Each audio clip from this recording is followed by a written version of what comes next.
NX-LED taas noo sa Farm Fresh dahil sa lakas nila ngayon dahil sa line-up.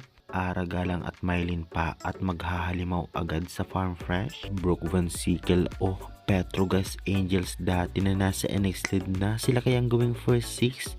Sino kaya ang mananalo? Bigyan natin ng commentary preview ang game na ito. Kaya before that, please naman huwag niyong kalimutan mag-like, comment, and subscribe and pa-hit the notification bell for more valuable updates. Thank you very much and welcome back to Bekla Volleyball TV.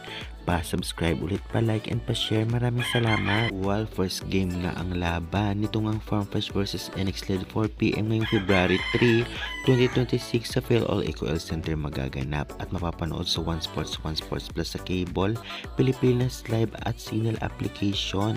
Direct to the point tayo. Talaga namang kakatakutan ngayon ang NX-LED dahil sa mga recruit nitong players at sandamakmak na recruit talaga galing pa ng Petrogas at ibang team. Kaya naman possible na talagang manalo sila kontra sa Farm Fresh Foxes ngayon. Well, talagang hindi naman basta-basta ibibigay ito ng Farm Fresh dahil pangmalakasan din ang kanilang recruit, especially sina Ara Galang, Mylene pa at Palma at iba pa. Kaya naman magandang laban ang ibibigay ng dalawang teams nito sa opening day ngayong araw 4pm. Syempre excited din lahat kung talagang sino nga ba ang gagawing first 6 ng both teams dahil sa tambak na talagang mga galing na players sa kanilang dalawang team.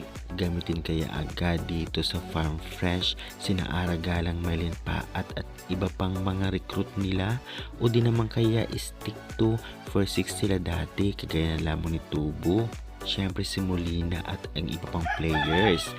Samantalang dito naman sa NX-LED, gamitin kaya ang first 6 o ginagamit ng first 6 ng Petrogas, gayon na sa kanila karamihan ang recruit, kaya naman kaabang-abang ito. Kaya syempre tiyak na talagang dadami ang manonood sa labanan ng ito, especially sa venue. Kaya naman guys, sa tingin nyo anong team mananalo, i-comment nyo na yan at huwag kalimutan mag-like and subscribe for more PBL updates. Maraming salamat.